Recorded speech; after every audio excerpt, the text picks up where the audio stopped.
What is up, everybody? It's or Rebel Inks Art here again with another character design challenge. Today's prompt was Cup Noodle Lolita, and while I am absolutely positive this prompt has been done before by 1,000 other people, I was excited to try and have my own little go at it. So I immediately hopped in with a rough sketch. I knew I wanted her to feel very gentle, kind of aloof, but not like super aloof, just enough that you kind of felt a little nervous about approaching her. And then started heading in with cleaning up that sketch once I was feeling kind of comfortable with it. I wanted her to have a kind of mix of both being inspired by like a bowl of ramen, but also by the packaging that we find on like common cup noodles. And so I pulled a lot of like elements of that into her skirt, and then put a lot more of the elements of the ramen into like the little details and her bows and her hair and that kind of thing. Just because I wanted to have a couple different elements going on in this. So just heading in, I tried to make her hair kind of reminiscent of ramen noodles because I felt like that was, the most obvious way to translate, a cup noodle Lolita into a design. But also, it's just like I was gonna feel ridiculous if I didn't go ahead and do that. It's one of those things where it's like, yes, it's the obvious way to translate this prompt, but also it's very much something that you can't really not do, I put the little swirly, whatever that is that you always see in like fancy bowls of sushi. I've had it twice just because there's a new ramen shop that opened in my town, and I still have no idea what exactly that little weird swirly circle thing is. I'm guessing it's some kind of vegetable, but regardless, I put that on her bows because A, it's something you've seen ramen a bunch, and B, it's cute. And as we know, Lolita's all about that cute, so I figured it would fit in lovely. I gave her a nice frilly collar on her blouse, and I kind of mimicked those little ridges that we see on the weird pink swirly thing, just to kind of pull it in a little bit more. And then for the most part, her outfit kind of follows a traditional Lolita outfit, and a lot of the inspiration for like ramen and stuff comes into the coloring, which I know is a bad habit I have, but I think I managed to break out of this pretty well for this one.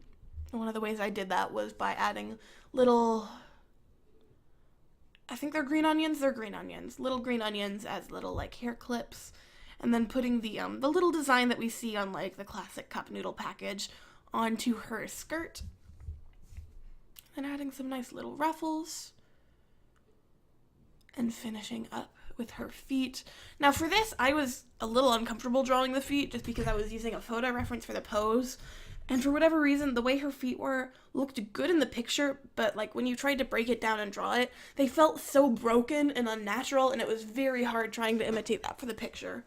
And I think they still look kind of wonky now, but I think I got them to a point where it's not as noticeable as it was when I was starting this drawing.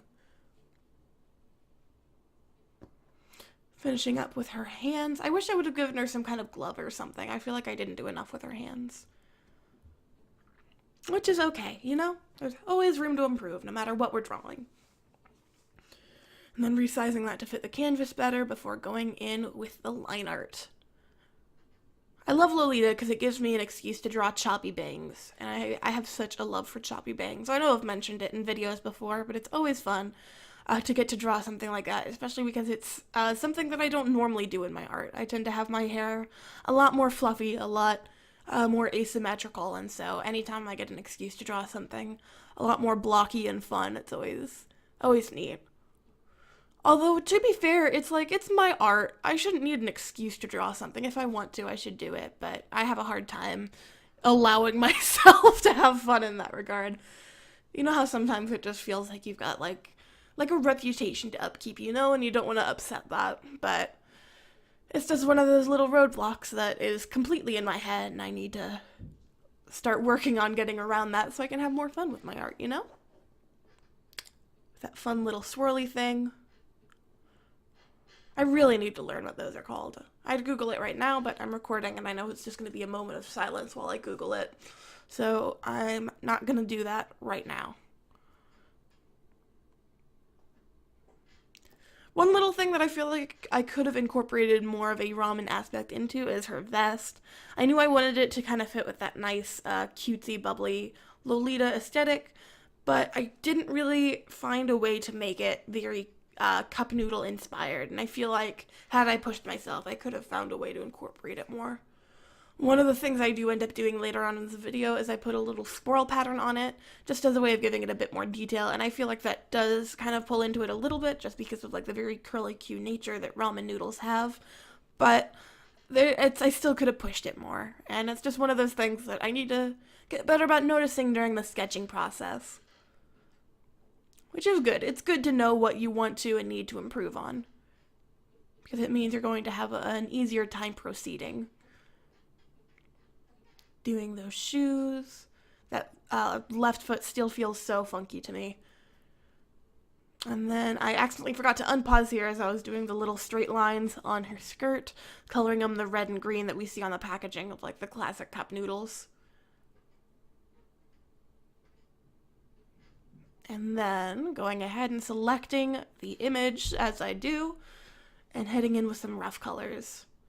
And whoops, that was a really big bout of forgetting to pause. I'm very sorry about that. I was a little distracted. I've made myself some kind of sick. I'm not entirely sure what's going on. Just as a heads up, if your power out is out in your house for over 24 hours, don't trust anything in the fridge, even if it doesn't smell bad. It's just not a good call.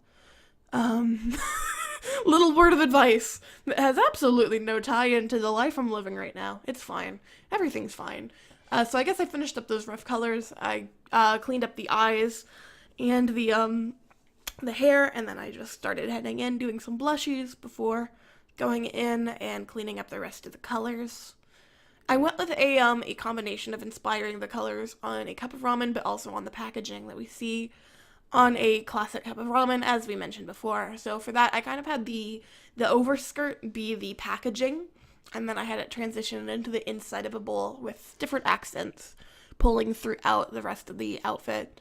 Namely, it's like I did red stockings just because we see a lot of red in the design of the packaging, and also just because I felt like it would be a nice contrast to the yellow that is so prevalent in this design. And then I also gave the overskirt a nice gradient into a deeper yellow, just to kind of make it all blend a little bit better. And here we're seeing that nice spiral pattern I mentioned before. I'm just going in and having some fun with it before taking a soft eraser and wearing it in, which is just something I do when I'm doing like patterns on clothing, just because I feel like it gives it a bit more wear and makes it look a bit more like it's a part of the clothing and not just something that's drawn on top. Although it makes me realize I kind of want to start working more with textures. Maybe we'll see me experimenting with that. A lot of the cute art that I love just has like a bunch of really fun textures on it, and I feel like I don't do enough with that. So, I don't know, maybe I'll make some custom brushes in my free time and start experimenting with that. I feel like it could add some pop to my work. Doing some shading on that hair, and on the bows, and then coming in and shading the outfit. She's a cutie. I feel like, I don't want to say she's like a mascot or anything. I almost feel like she just like works at a ramen shop and just really commits. Like the very definition of overachiever in the workplace. She's super cute though. I'd love to work with her. Going in shading those under ruffles. I need to get better about my like clothing terminology. I know like 90% of the times I am not calling things the right name. And then doing the highlights. We're throwing on our background. I tried to put a little more detail into this just because I was updating my Redbubble, and I realized that recently a lot of the circle backgrounds were just like pretty much a straight up, just like blank flat color. And I'm like, I'm not really about that. I want to put a little more detail into that. So, I don't know, maybe we'll see some more experimenting with that as well. But here we have that finished illustration. She's a cute patoot. I know there's definitely areas that I could have pushed farther, and I know it's not exactly the most original prompt, but it's what the generator gave me today, so I worked with it and I had a ton of fun doing it, and that's what matters in the end. So, if you are interested in doing this challenge yourself, the link to the aesthetic generator I use is in the description below, and if you want to just search around, there are a ton of different aesthetic generators, so if this one doesn't suit your fancy, there is definitely something out there that will, and I highly encourage this. It's a very fun opportunity to get out of your comfort zone and have some fun and draw some cute characters. Yeah, I don't think I have much else to say. I I did just update the Redbubble with some newer designs, both stuff from the character design challenge and also a new kind of simple design series that I'm doing that I'm calling Mug Maids that I'm very excited about and we're going to see more of in the future. But I've got the first couple of those up on Redbubble if you want to check them out. Thank you guys so much for watching. I hope you enjoyed the video. And until I see you again, I hope you have a great day. I hope you eat some great food and I hope you make some great art. Bye-bye! I love you!